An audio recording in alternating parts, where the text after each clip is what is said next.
Assalamualaikum warahmatullahi wabarakatuh. Puji syukur kita panjatkan kehadiran Tuhan Yang Maha Esa. Sebelum itu, perkenalkan Mas Henry dari Prodi Produksi Tanaman.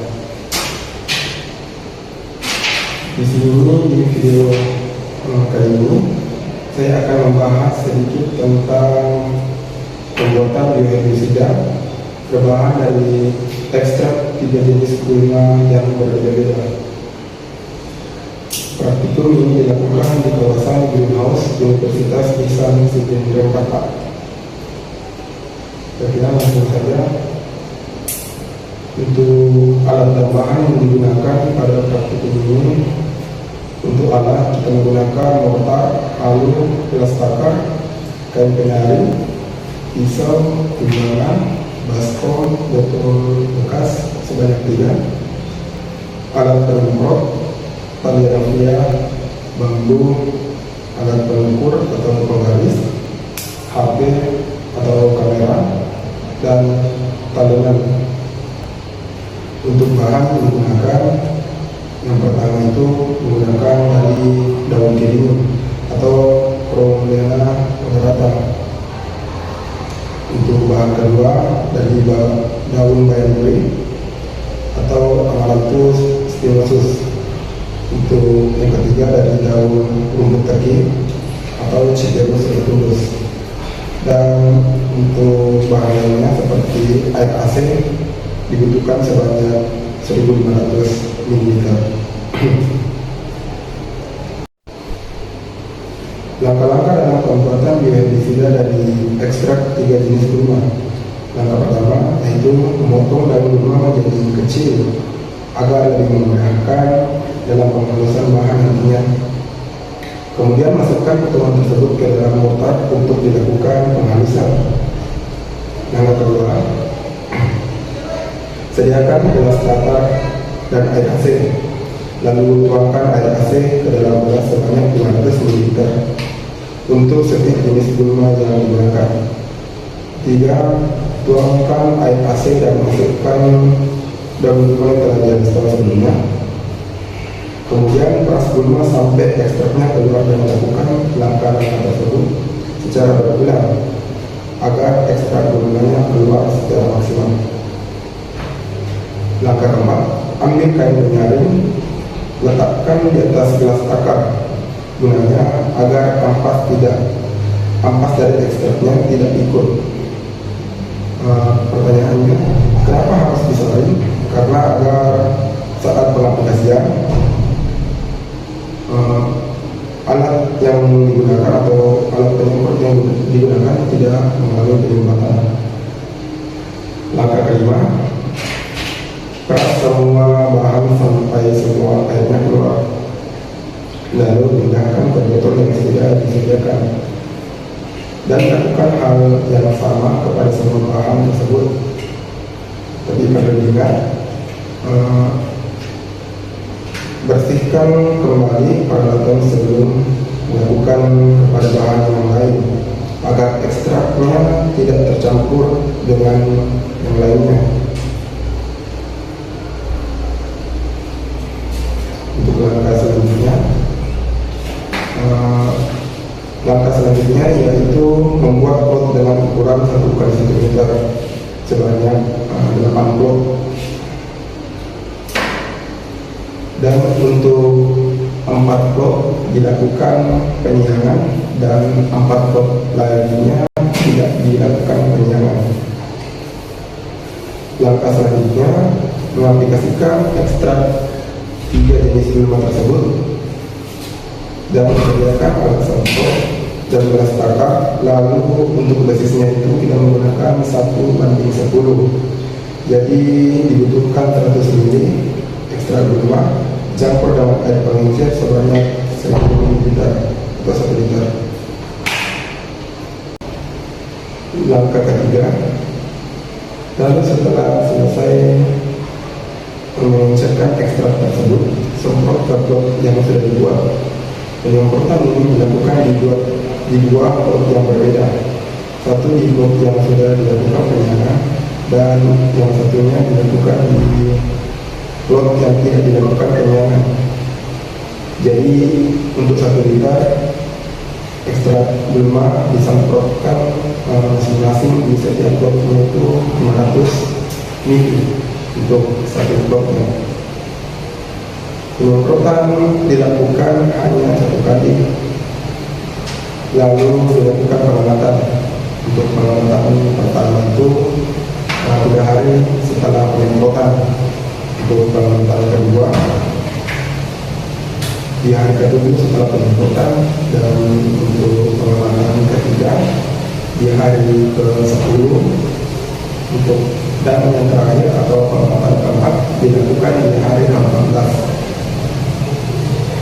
Perlu diingat bahwa tetap saat dilakukan pengamatan perlu untuk mencatat, mengukur, dan mendokumentasikan di setiap pengamatan. Assalamualaikum warahmatullahi wabarakatuh. Perkenalkan, nama saya Syahrudin dari Prodi Proteksi Tanaman. Seperti yang sudah dijelaskan oleh teman saya sebelumnya tentang pembuatan bioherbisida dan cara menggunakannya. Di sini saya akan menjelaskan lebih lanjut tentang bioherbisida yang berasal dari tanaman bayam duri atau Amaranthus spinosus. Tanaman ini adalah tanaman liar yang sering dianggap sebagai gulma, tetapi memiliki berbagai manfaat. Tanaman ini dikenal memiliki sifat alelopati, yaitu mampu menghambat pertumbuhan tanaman lain seperti gulma di sekitarnya. Efek alelopatinya berasal dari beberapa senyawa kimia alami yang terkandung di dalam tanaman ini, seperti felon yang terdapat di bagian daun, batang, dan akar. Fenol ini termasuk dalam senyawa fenolik pada bayam duri yang berfungsi untuk menghambat perkecambahan biji serta pertumbuhan akar dan tunas gulma. Fenol pada bayam duri bermanfaat sebagai senyawa alelopati alami yang bisa menekan pertumbuhan tanaman lain dan berpotensi digunakan dalam pengendalian gulma yang berorientasi pertanian ramah lingkungan. Fenol juga dapat menghambat perkecambahan biji serta pertumbuhan akar dan tunas gulma.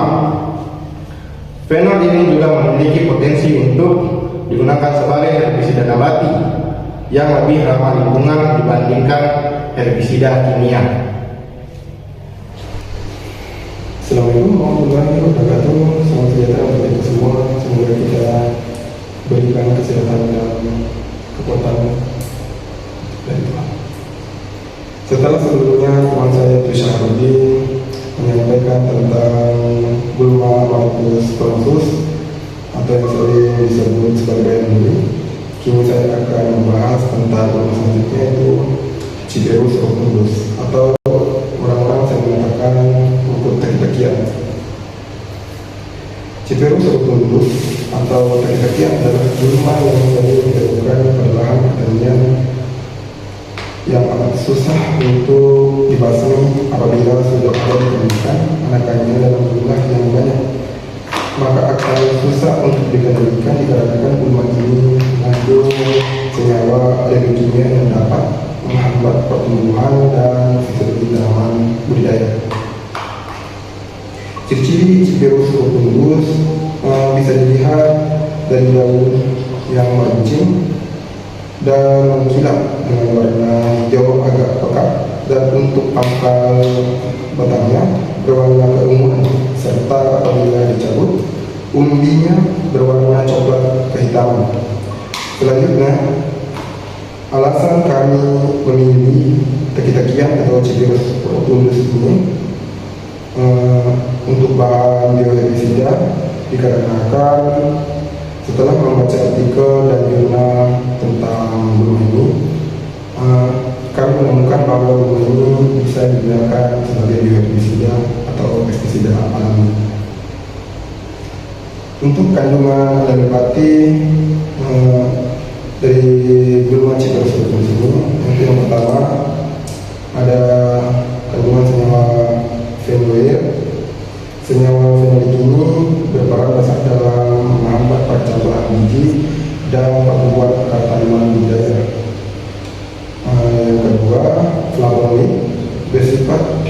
toksik dan dapat mengganggu proses fisiologis tanaman seperti respirasi dan fotosintesis tanaman.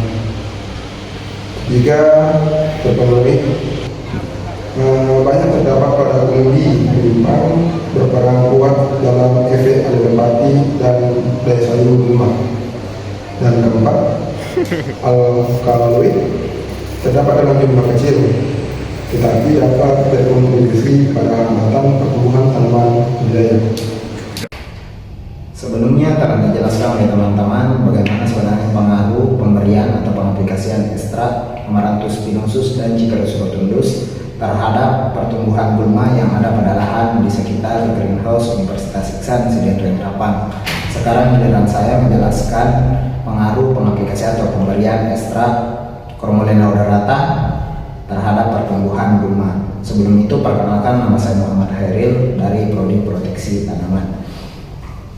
Chromolena odorata atau kirinyu adalah gulma yang sering dijumpai pada lahan perkebunan. Ciri-cirinya yaitu berdaun lebar, termasuk dalam kategori gulma broadleaves. Gulma ini juga memiliki ciri-ciri batang yang sedikit berkayu. Nah, selanjutnya, apa sebenarnya alasan mengapa kami memilih Chromolena odorata sebagai bahan utama bioherbisida pada plot keempat? Alasannya cukup sederhana, yaitu karena kami membaca beberapa artikel atau jurnal yang menjelaskan bahwasanya Chromolena odorata mengandung senyawa alelopati atau alelokimia yang dapat menghambat pertumbuhan tanaman lain. Senyawa kimia yang terkandung dalam Chromolena odorata berasal dari keluarga fenol, contohnya seperti asam ferulat yang berfungsi untuk menghambat pertumbuhan tanaman lain yang ada di sekitar Chromolena odorata atau tanaman kirinyu itu sendiri. Kemudian selanjutnya ada juga asam bekumarat yang berfungsi untuk menghambat aktivitas enzim penting dalam pertumbuhan tanaman lain yang ada di sekitar Chromolena odorata atau tanaman kirinyu. Selanjutnya, selain dari keluarga fenol, juga ada dari flavonoid yang berfungsi untuk menghambat perkembangan biji saat perkecambahan. Kemudian selanjutnya, selain daripada fenol dan flavonoid, juga terkandung senyawa seperti alkaloid, tanin, saponin, serta terpenoid yang memiliki fungsi yang sama, yaitu menghambat pertumbuhan tanaman yang ada di sekitarnya. Setelah penjelasan mengenai ketiga ekstrak gulma yang dijadikan sebagai bioherbisida, selanjutnya kami akan memaparkan data praktikum atau hasil praktikum yang telah kami lakukan. Di sini praktikum kami menunjukkan hasil bahwa Cyperus rotundus di sini bersifat sebagai preventif atau pencegah tumbuhnya gulma. Kemudian selanjutnya ada Chromolena odorata yang ternyata tidak menunjukkan hasil yang signifikan terhadap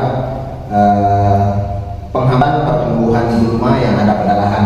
Justru di sini Chromolena odorata menunjukkan pertumbuhan gulma yang cukup tinggi dari hari pengamatan ketiga ke hari pengamatan ketujuh dan seterusnya. Jadi hasil atau kesimpulan data praktikum kami, Cyperus rotundus menduduki posisi pertama yang efektif digunakan sebagai bioherbisida. Kemudian di posisi kedua ada Amaranthus spinosus atau mayang duri. Kemudian yang terakhir adalah Chromolena odorata.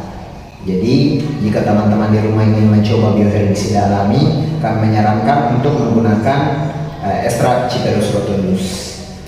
Begitulah hasil pengamatan kami serta penjelasan kami mengenai bioherbisida. Saya harap apa yang kami bahas atau apa yang telah kami lakukan dapat bermanfaat bagi semua. Kami ucapkan banyak terima kasih kepada semua pihak. Dari saya Muhammad Hairil dan teman-teman yang bekerja, kami pamit undur diri. Assalamualaikum warahmatullahi wabarakatuh.